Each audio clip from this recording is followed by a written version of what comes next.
विलास गुलेला न्याय द्यावा लागेल हा धनंजय मुंडेंचा आवाज आहे आणि त्याबाबत धनंजय मुंडेंची आणि माझी बोलणी म्हणजे ते माझ्याशी बोलले पण आणि मी त्यांना म्हटलं की धनंजय विलास गुलेला ज्या पद्धतीने मारला, एक निष्पाप जीव जो भांडण सोडवायला गेला होता त्याचा जीव गेला असेल तर विलास गुलेला मदत केली पाहिजे।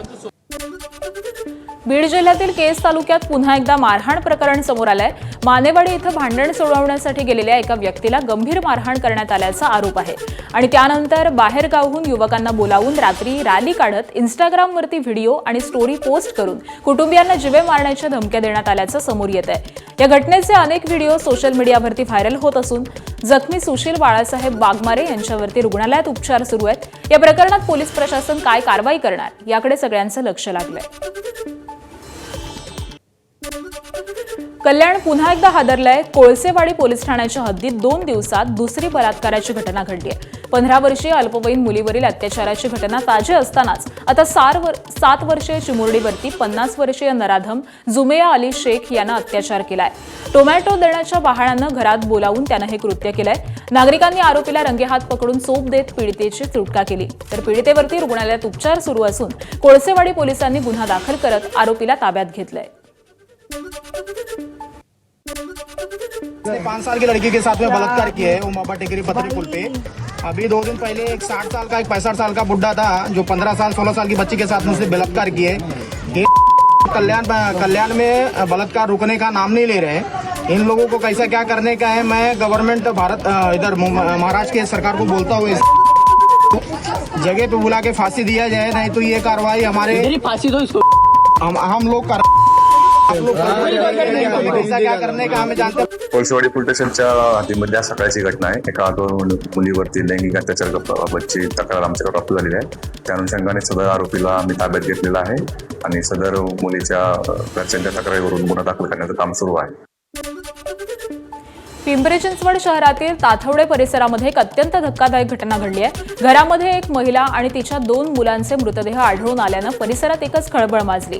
पोलिसांच्या तपासात आर्थिक विवंचनेतून महिलेचं जेवणामध्ये विष कालवून स्वतःच्या मुलांचा खून करून आत्महत्या केली असेल असा संशय पोलिसांना आहे। यवतमाळ जिल्ह्यातील पुसद शहरामध्ये पूर्व वैमनस्यातून भर दिवसा गोळीबार आणि चाकू हल्ल्याची धक्कादायक घटना घडली आहे। सार्वजनिक बांधकाम विभागासमोर झालेल्या या हल्ल्यात अंजुम उर्फ वजाहत अली खान यांच्यासह 2 जण जखमी झालेले आहेत। वाहनातून आलेल्या हल्लेखोरांनी गोळीबार करत चाकूनं हल्ला केल्यानं परिसरात एकच खळबळ उडाली। या प्रकरणी वसंतनगर पोलिसांनी अब्दुल वाजिद आणि अब्दुल साजिद या दोघांना अटक केलेली असून 3ऱ्या आरोपीचा शोध सुरू आहे। घटनेनंतर पुसद परिसरामध्ये दहशतीचं वातावरण निर्माण झालेलं असून पोलिसांकडून पुढील तपास सुरू आहे। मुंबईमध्ये पार्कसाईड पोलिसांकडून 2 सराईत घरफोडी करणाऱ्या चोरांना अटक केली आहे। आरोपींकडून एक पिस्तूल, 4 जिवंत काडतुसं, धारदार शस्त्र जप्त करण्यात आलेली आहेत। पोलिसांनी लाखो रुपयांचा माल देखील हस्तगत केलाय। पार्कसाईड पोलीस ठाण्यामध्ये घरफोडीचा गुन्हा दाखल झाल्यानंतर पोलिसांनी सखोल तपास सुरू केला। यात पोलिसांना तपासामध्ये आणखी गुन्ह्यांची उकल झाल्याचीही शक्यता आहे। गोंदिया जिल्ह्यातील रुग्णवाहिका चालक अनमोल उर्फ शंभू रंगारी यांच्या हत्येचा धक्कादायक खुलासा झालाय। स्थानिक गुन्हे शाखेने 24 तासात हत्येचा छडा लावला। मुख्य सूत्रधार दुसरा कोणी नसून मृताचा सख्खा मेहुणा नीरज बनसोड हाच निघाला।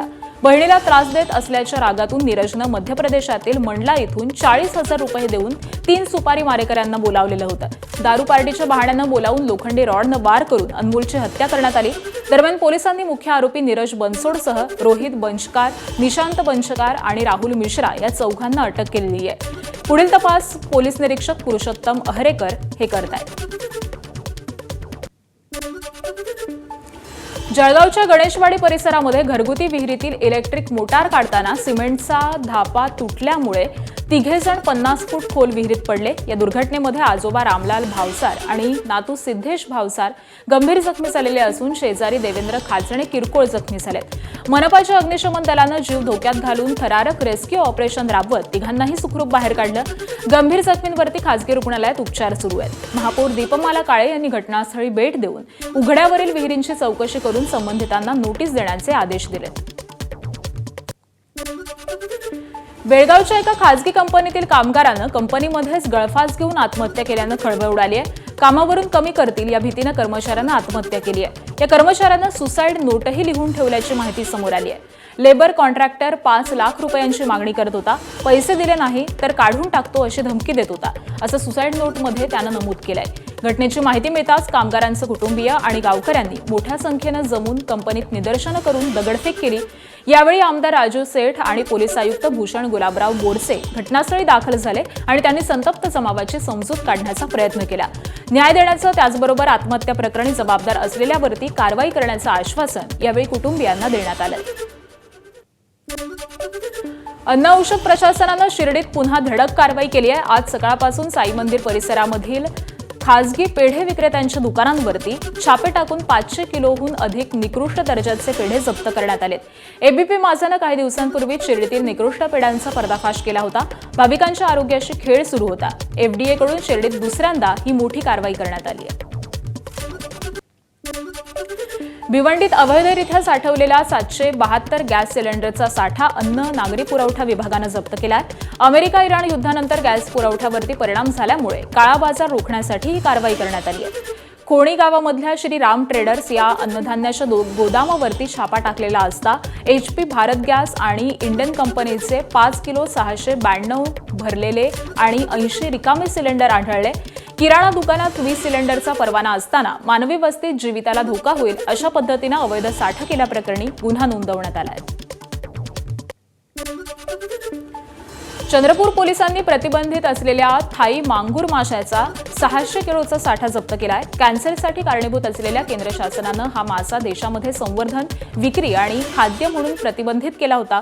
गुप्त माहितीच्या आधारे रामनगर पोलिसांनी बंगाली कॅम्प परिसरामधील मासळी बाजारात कारवाई केली आहे. आंध्र प्रदेशच्या इलुरू या जिल्ह्यामधील मासे विक्रेता व्यंकटेश्वरराव घंटासाला बोलेरो वाहनासह ताब्यात घेण्यात आलंय.